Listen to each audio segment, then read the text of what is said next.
म्हणजे तुकाराम इतके वाईड त्यांचं विजन होतं, त्यांनी अशी लॉ बुक लिहिली आहे लोकांसाठी त्या एरापर्यंतसाठी की तुका आकाशा एवढा शोधले लहानपण मुंगी साखरे. यात तोच रेफरन्स आहे. आम्ही एक अभंग परफॉर्म पण करतो, लहानपण देगा देवा. मी म्हणणार मुंगी Sakhare. Would you like to talk about the genre of this song? About this song? Yes. So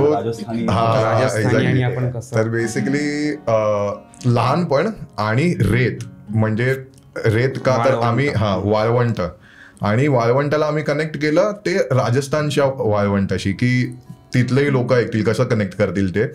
तर अहंकार छोड दो मैं की बाणी मत बोल, थोडा त्या स्टाईलच्या म्हणजे त्यांच्या भाषेशी निगडीत असं. अहंकार छोड दो मैं की बाणी मत बोल, जो छोटो होवे है जग बडा देखे है वो, असं. आणि मग ते जॉनरा आहे राजस्थानी म्हणून रेतशी कनेक्टेड. अहंकार छोड़ दो मैं की बाणी मत बोल, जो छोटो होवे है जग बड़ा देखे वो.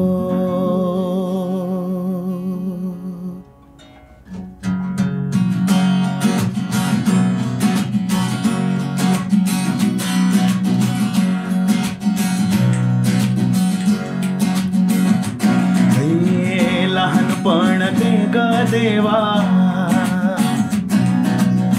लहानपण देगा देवा, लहानपण देगा देवा, मुंगी साखरेचा रवा, मुंगी साखरेचा रवा, मुंगी साखरेचा रवा, मुंगी साखरेचा रवा.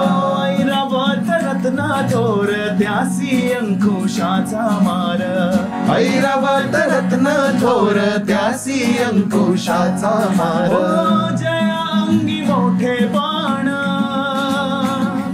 हो जया अंगी मोठे बाण, जया अंगी मोठे बाण, जया अंगी मोठे बाण, जया अंगी मोठे बाण. दया यातना कठीण, दया यातना कठीण, लहानपण देगा देवा, लहानपण देगा देवा, लहानपण देगा देवा, लहानपण देगा देवा, मुंगी साखरेचा रवा, मुंगी साखरेचा रवा, मुंगी साखरेचा रवा, मुंगी साखरेचा रवा. आता आपण लहानपण देगा देवा बघितलं तर प्रत्येक अभंगात काहीतरी शिकवण आहे नाही का. म्हणजे याच्यामध्ये कसं आपण सतत लहानच राहावं, विनम्र राहावं असं शिकवलंय. तर तुम्हाला अशी काही हे करता करता अशी काही शिकवण मिळाली का? बेसिकली प्रत्येक अभंगात काही ना काही शिकवण असतेच. एक बेसिक शिकवण जी आम्हाला मिळाली असं मला जे वाटतं की कोणतंही काम करायच्या आधी किंवा काही तुम्हाला जे काही करायचं असेल की त्यात कामामागे असलेली भावना मॅटर करतं, तुमचं इंटेन्शन मॅटर करतं की तुम्ही काय इंटेन्शननी ते काम सुरू केलं आहे, त्यावर ठरतं की तुम्हाला किती यश मिळणार आहे त्या कामामध्ये. तर अशीच काय म्हणतो एक सिंपल भावना घेऊन आम्ही हा बँड सुरू केलेला 10 वर्षांपूर्वी, आणि अजून पण ती भावना आणि त्याची इंटेन्सिटी सेमच आहे असं मला वाटतं. आणि त्यामुळे आम्ही जे काही कार्यक्रम करतो किंवा जे काही कंपोजिशन्स करतो, जी काही क्रिएटिव्हिटी करतो आहे ती लोकांना तशी आवडते आहे. आणि ह्याच भावनेबद्दल संत तुकडोजी महाराज म्हणून गेलेत की मनी नाही भाव म्हणे देवा मला पाव, की जर मनात भावनाच नसेल माणसाच्या किंवा तुमच्या मनात भावनाच नसतील आणि उगाच देवासमोर प्रार्थना करायची की मला हे मिळवून दे, मग मी एवढा प्रसाद चढवतो, एवढे हार चढवतो, नारळ चढवतो, पण त्यासाठी जर तुम्ही कामच केलं नाही ती गोष्ट पूर्ण होणारच नाही. आणि काम करण्यासाठी तुमच्या मनात असावी लागते ती भावना. तर ऐकूया मनी नाही भाव म्हणे देवा मला पाव. हे मनी नाही भाव म्हणे देवा मला पाव, मनी नाही भाव म्हणे देवा मला पाव.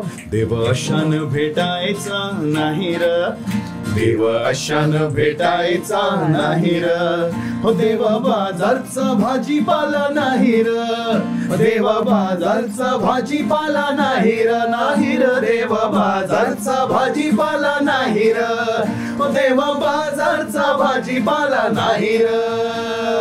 दगडाचा देव त्याला वडराचं भेव, दगडाचा देव त्याला वडराचं भेव, लाकडाचा देव त्याला अग्नीचं भेव, लाकडाचा देव त्याला अग्नीचं भेव, ओ मातीचा देव त्याला पाण्याचं मातीचा देव भेव, त्याला पाण्याचं भेव, सोन्या चांदीचा देव त्याला चोराचं भेव, सोन्या चांदीचा देव त्याला चोराचं भेव, देवाचं दैवत्व नाही दगडात, दगडात नाही दगडात, देवाचं दैवत्व नाही लाकडात, नाही लाकडात नाही लाकडात, सोन्या चांदीत नाही देवाची मात, सोन्या चांदीत नाही देवाची मात, देव अशान भेटायचा नाही र, देव अशान भेटायचा नाही र,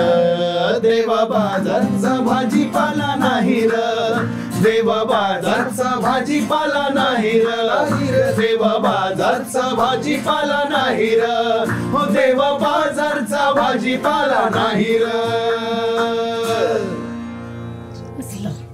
किती सुंदर आहे नाही, खूप सुंदर आहे. आणि मला हे आवडलं तुझं की आपण जे इंटेन्शननी कुठलंही काम करतो ते इंटेन्शन महत्वाचं आहे, मग ॲक्शन आपोआपच येते त्याच्यातनं. ही क्लिप शेवटपर्यंत बघितल्याबद्दल खूप खूप धन्यवाद. संपूर्ण एपिसोड बघण्यासाठी खाली दिलेल्या लिंकवर क्लिक करा आणि सर्व काही चॅनलला सबस्क्राईब करायला विसरू नका.